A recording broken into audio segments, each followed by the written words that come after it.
परम संगीता वैष्णव संतों का परम धन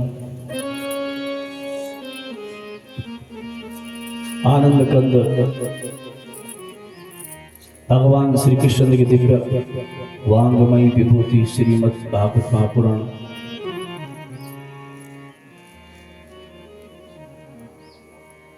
तो ये बंधु आज हम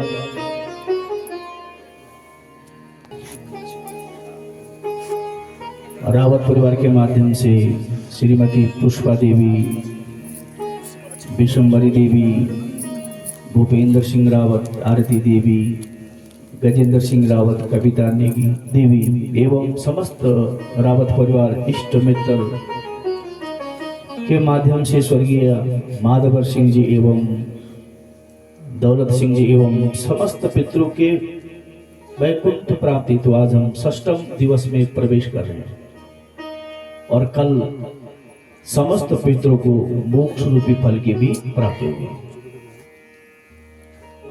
मैंने कहा था कि दक्षिण दिशा में नरक है, वहीं पर पितर लोग हैं। कल जो है समस्त पितरों के लिए वैकुंठ से विमान आएगा और सभी पितर उस पर बैठकर जो है वैकुंठवासी बनेंगे। श्रीमद् भागवत के द्वारा ही भागवत करते भक्ति ज्ञान वैराग्य, भक्ति भाग करते भक्ति, गा करते ज्ञान और वैराग्य वा करते वैराग्य और ता का अर्थ तत्व। तत्व कहते हैं उस ईश्वर को,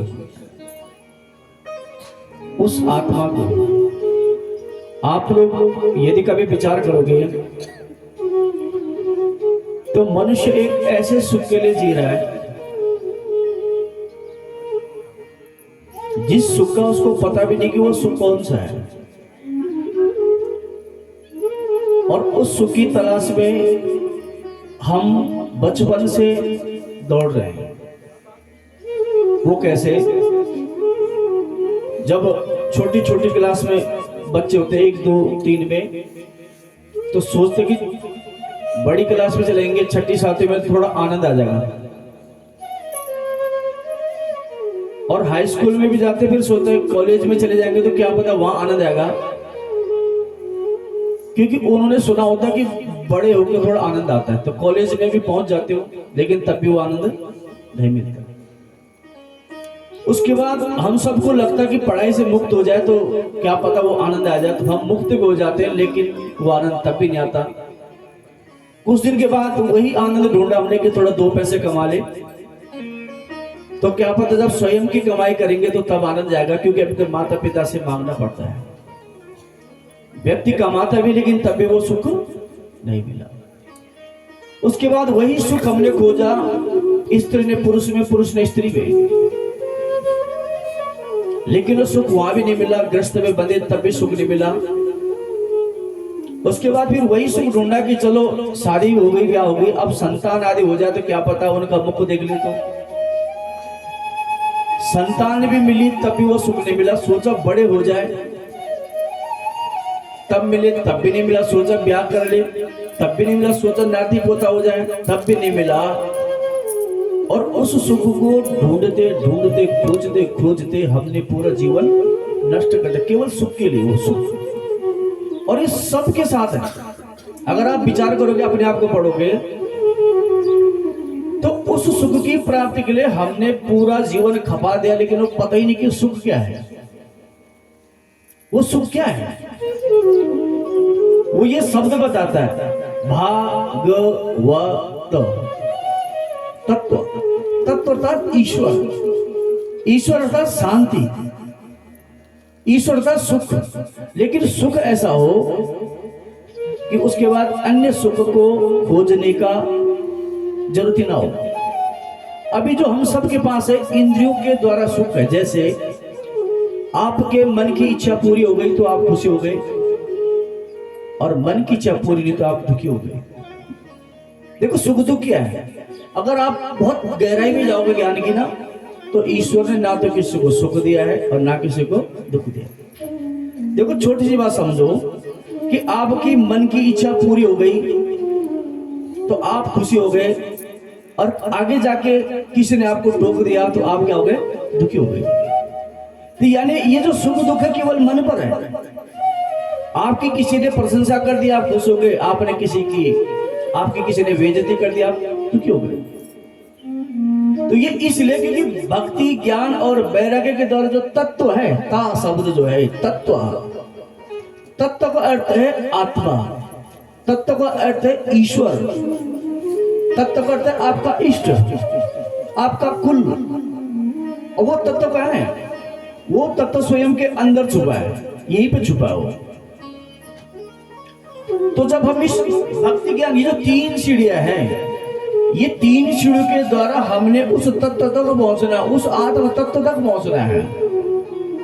तो जब मनुष्य उस आत्म तत्व तक पहुंच जाता है, तो ये जो मन का सुख और दुख है वो जीवन से हट जाता है।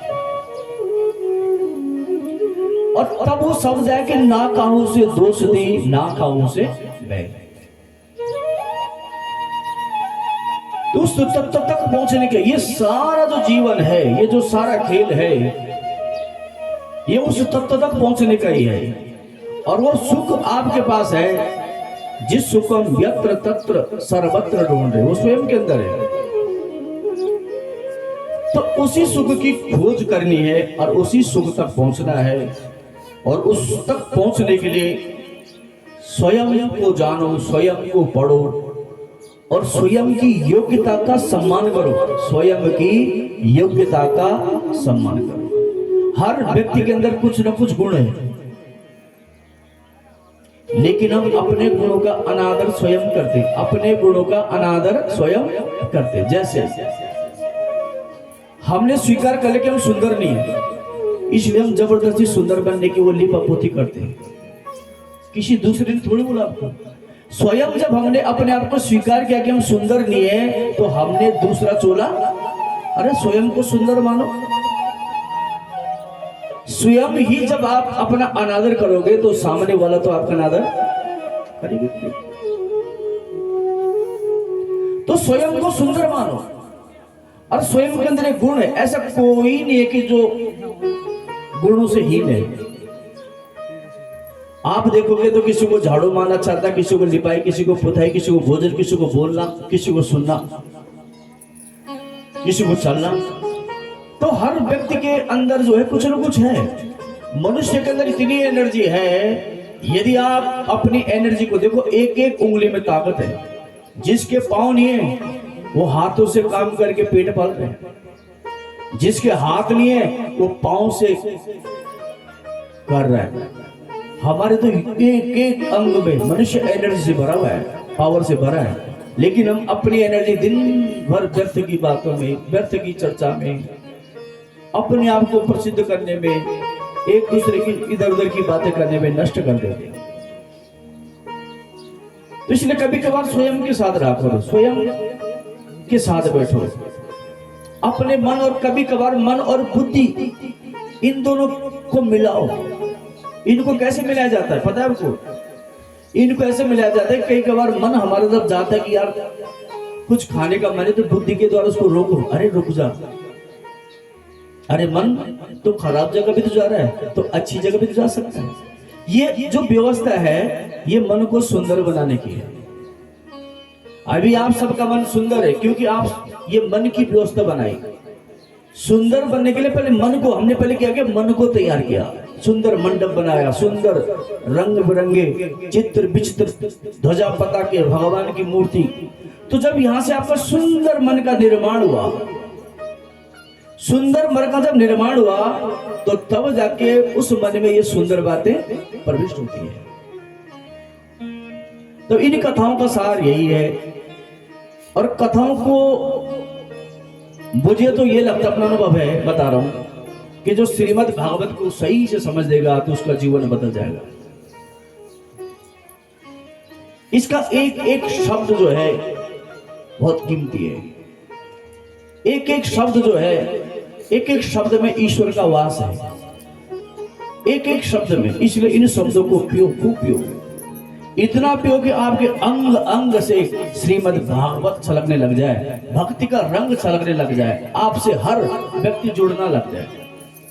इसलिए थोड़ा अपने अहंकार का त्याग कर दो, सबका सम्मान करो, आप सबको प्रेम करना सीखो। अच्छा मित्र, अच्छी पत्नी, अच्छा पति, अच्छा पड़ोसी, सब कुछ है। आप बुरे को अपनाओ ना। मनुष्य की जीत कब है? जब आप बुरे को भी अच्छा बनाओ। अगर आप बुरे व्यक्ति के साथ भी शांत है, उसके साथ रहते रहते अपना क्रोध शांत कर दिया, तो मुझे लगता है यही जीवन की सार्थकता है।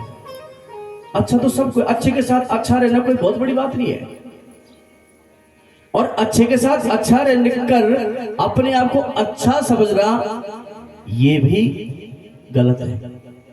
आप अच्छे कब हो? जब आप सबको साथ लेके चलोगे,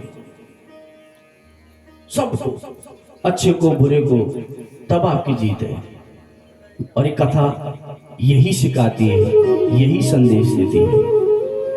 भगवान श्री कृष्ण जो है समस्त गोप ग्वाल को अपने संग रखते थे। इन सबको भगवान से इतना प्रेम हो गया था कि इन्होंने पति तक बनाने का विचार किया, लेकिन शरीर का पति नहीं, आत्मा का पति बनाया। इन गोपी को लगा कि अब उस ईश्वर को ही अपने आप को सौंप देंगे।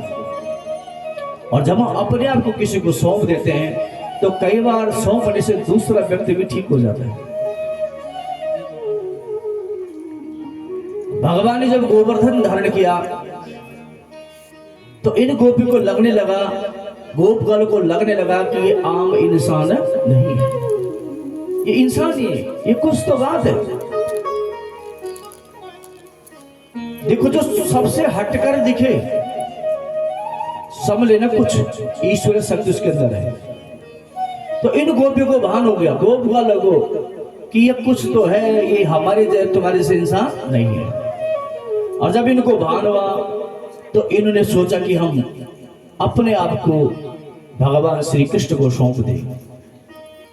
परीक्षित सुखदेव जी कहते कि राजन, एक दिन कंस के महलों में जो है नारद जी का आगमन हुआ, और नारद जी ने कंस को कहा कि कंस वो जो आकाशवाणी थी उसका क्या हुआ? कंस कहता कि नारद जी, इन सब का तो मैंने वध कर दिया था, तो मुझे लगता है उसका भी वध हो गया होगा। तो सुखदेव जी कहते कि राजन, जब इधर भगवान ने गोवर्धन आदि धारण किया और चीरण गोपी का किया था, तो उस समय भगवान ने उन गोपी को संकेत दिया था कि आने वाले समय में तुम सबके साथ रास क्रीड़ा करूंगा। तो सुखदेव जी कहते कि राजन, एक दिन भगवान श्री कृष्ण के पास कामदेव आया, और एक कामदेव जो है भगवान से युद्ध का प्रस्ताव रखता है। कामदेव कहता है कि हे केशव, हे गोविंद, मैं चाहता हूं कि आप में से दोनों हाथ युद्ध हो जाए। भगवान कृष्ण कहते कि कामदेव, तुझे भगवान शंकर ने भस्म किया था, तेरे अकल ठिकाने। कामदेव कहते अगर शिव ने भस्म किया तो उस समय भगवान शंकर समाधि में थे। तो कहा देख, तुझे राम जी ने भी पराजित किया था। कामदेव कहते कि हे गोविंद, राम जी भी उसमें उस समय मर्यादित थे। तो भगवान कहते कि तू क्या चाहता है? कामदेव बोले कि प्रभु आप फिलहाल तो किसी भी मर्यादा का पालन नहीं करते, और 24 घंटा आप गोपियों के ग्वालों के बीच में रहते हो, तो इन सब के बीच में रहकर मेरे साथ युद्ध करो, तो मैं भी मानू कि आप नारायण हो। अब जब इतनी सी बात बोली तो भगवान को लगा कि इसको बहुत घमंड है। तो भगवान बोले कि देख कामदेव, तेरा प्रस्ताव मैं स्वीकार करता हूं, और कि यदि तू हार गया तो तेरा बाप मैं, और मैं हार गया तो मेरा बाप तू। भगवान ने शर्त लगा दी। अब जब भगवान ने शर्त लगा दी तो कामदेव को लगा कि भगवान पर अपने बाणों से मैं कुछ भगवान को विचलित कर दूं, लेकिन जिसके अंतःकरण में ईश्वर की अनुभूति होती है उसको कामदेव भी भ्रष्ट नहीं कर सकता। काम शत्रु भी है और कामदेव भी है, याद रखना। काम ही मनुष्य का नाश भी कर देता है और काम पर विजय होने पर मनुष्य ईश्वर को प्राप्त भी कर सकता है।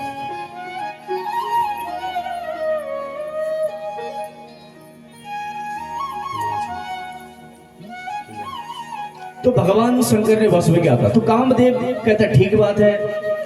इधर भगवान श्री कृष्ण विचार करते हैं और आज भगवान ने जो है अपने पीतांबर धरती पर बिछाया और पीतांबर के ऊपर अपनी बंसी को रखा और आज मेरे गोविंद उस बंसी से बात करते कि जी बंसी तेरे मेरे भाव मुझे बताओ। भगवान बोले बंसी की बंसी दे, जब तू थकती है तो मानो मैं तुझे अपने अधरों का मोटो काम करियो।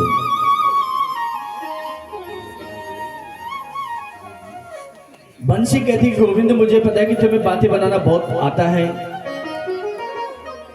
साफ साफ कहो कि तुम क्या कहना चाहते हो।